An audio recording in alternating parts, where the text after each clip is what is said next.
श्रीमद् भागवत एक ऐसा ग्रंथ है जिससे सुनते सुनते मृत्यु भी ठहर जाए, सुनते सुनते समय भी थम जाए और आत्मा परमात्मा से जुड़ने लगे। यही है ज्ञान की गंगा श्रीमद् भागवत महापुराण, सनातन संस्कृति का वो रत्न जो केवल ग्रंथ नहीं, जीवित एक अनुभव है। श्री गणेशाय नमः। श्रीमद् भागवत महापुराण, षष्ठम स्कंद, अध्याय 14 और 15। राजा परीक्षित ने पूछा, हे शुकदेव जी, साधु तथा वैष्णव जन श्री नारायण जी के भक्त होते हैं, परंतु जिस उत्तरासुर की उत्पत्ति त्वष्टा के क्रोध के कारण हुई थी, उसे युद्ध स्थल में मरते समय ज्ञान की प्राप्ति कैसे हुई? श्री शुकदेव जी ने कहा, हे राजन, उत्तरासुर को अपने अंत समय में जिस कारण ज्ञान की प्राप्ति हुई थी, हम तुमसे वह कथा कहते हैं, सुनो। पूर्व जन्म में उत्तरासुर का नाम चित्रकेतु था। उस समय वह 7 द्वीपों का राजा था तथा अपनी प्रजा का धर्मपूर्वक पालन करता था।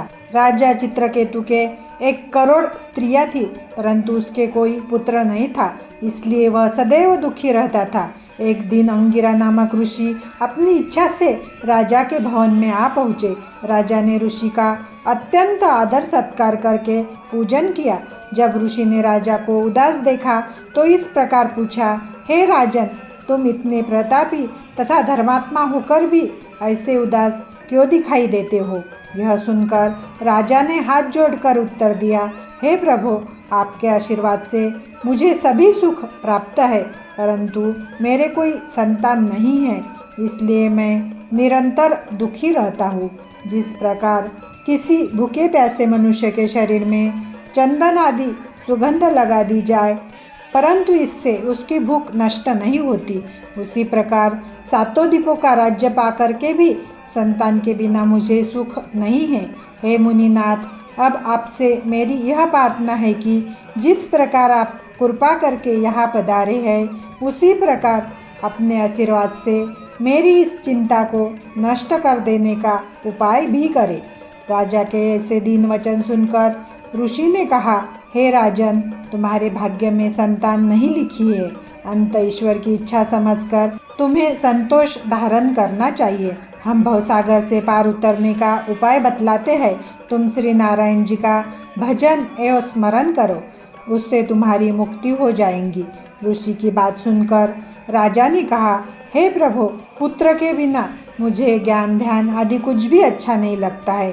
राजा की बात सुनकर अंगिरा ऋषि ने अपने हृदय में यह समझ लिया कि पुत्र के बिना राजा की चिंता दूर न होगी।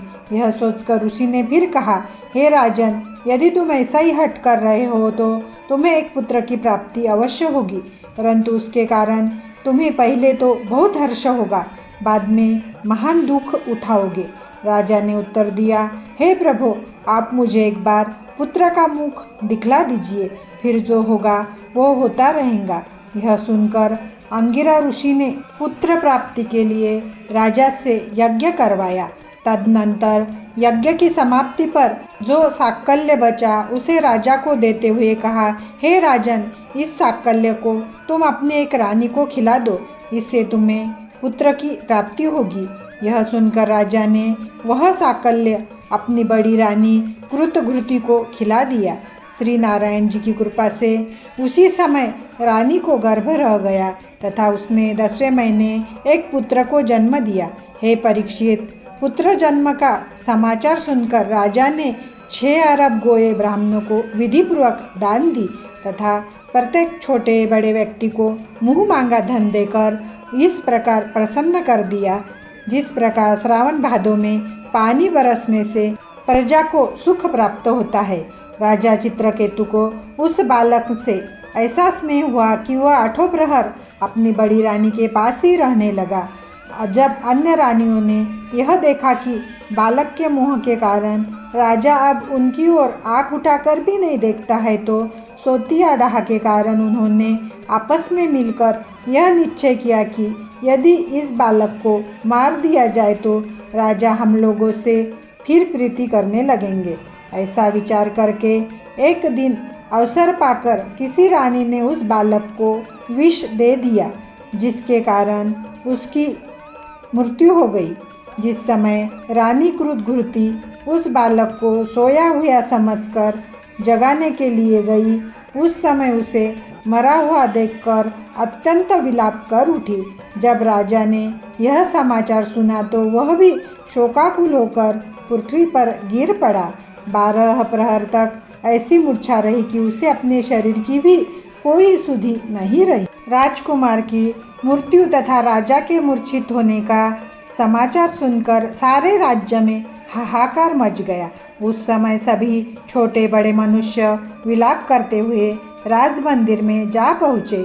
राजा, बड़ी रानी, दास दासी तथा संपूर्ण प्रजा को उस बालक की मृत्यु का जो दुख हुआ कहा नहीं जा सकता। इतनी कथा सुनाकर श्री सुखदेव जी ने कहा, हे राजन, स्त्री अपने पति के वश को भला न चाहकर केवल अपना शारीरिक सुख चाहती है। अंतज्ञानी मनुष्य को उचित है कि वह कभी स्त्री की बात पर विश्वास न करे तथा कभी भी उसके वशीभूत न हो। अध्याय 14वां समाप्त। श्री गणेशाय नमः। अध्याय 15वां।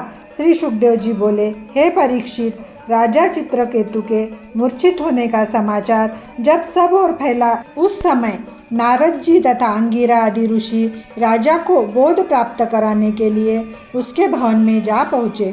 उन्होंने राजा को उठाकर चैतन्य करते हुए कहा, हे राजन, तू इतना विलाप क्यों करता है? वह बालक तुझसे क्या अर्थ रखता था? सभी संसारी जीव अपने पूर्व जन्म का बदला लेने के लिए ही संसार में आकर एकत्रित होते हैं। जब उन्हें अपना बदला मिल जाता है तब वे फिर अलग अलग हो जाते हैं। अतएव संसार की सब बातों को पूर्व जन्म के कर्मानुसार समझकर किसी की मृत्यु का शोक नहीं करना चाहिए। यह संसार स्वप्न के समान है। जिस प्रकार स्वप्न में अनेक प्रकार की वस्तुएं दिखाई देती है परंतु जगने पर कुछ नहीं मिलता, उसी प्रकार इस संसार की सब वस्तुओं को भी समझना चाहिए। जब तक मनुष्य को ज्ञान प्राप्त नहीं होता तब तक वह आनंद रूपी निद्रा में अचेत रहता है। अंततः तुम इस सत्य को जानकर अपना शोक त्याग दो। ऋषियों ने राजा को इस प्रकार उपदेश किया, परंतु पुत्र शोक में डूबा होने के कारण राजा ने किसी भी ऋषि को नहीं पहचाना। इसलिए वह उनसे पूछने लगा, आप कौन हैं? राजा के वचन सुनकर अंगिरा ऋषि ने नारद आदि ऋषियों के नाम बताते हुए इस प्रकार कहा, हे राजन, मैं अंगिरा ऋषि हूँ। मैंने ही तुम्हें पुत्र होने का उपाय बताया था तथा उसके साथ ही यह भी कहा था कि पुत्र उत्पन्न होने पर तुम्हें हर्ष तथा विषाद दोनों प्राप्त होंगे। अतएव अब तुम मेरे वचनों का स्मरण कर अपने हृदय में धैर्य धारण करो तथा यह समझ लो कि हानि लाभ आदि सभी कर्म श्री नारायण जी की इच्छा से होते हैं। उसमें कोई भी तिल भर घटा बढ़ा नहीं सकता है। अब तुम्हें यह उचित है कि तुम श्री नारायण जी के चरणों में ध्यान लगाकर इस संसारी माया से विरक्त हो जाओ तथा अपनी मुक्ति का उपाय करो। इसी में तुम्हारा कल्याण है। अंगिरा ऋषि के समान ही नारद जी ने भी राजा को बहुत प्रकार से समझाते हुए कहा, हे राजन, हम तुम्हें एक मंत्र बतलाते हैं। उसका 7 दिन तक जप करने से तुम्हें श्री शेष भगवान के दर्शन प्राप्त होंगे। आगे की कथा अगले वीडियो में। इति श्रीमद् भागवत महापुराण सुख सागर कथा षष्ठम स्कंद अध्याय 15वां समाप्त।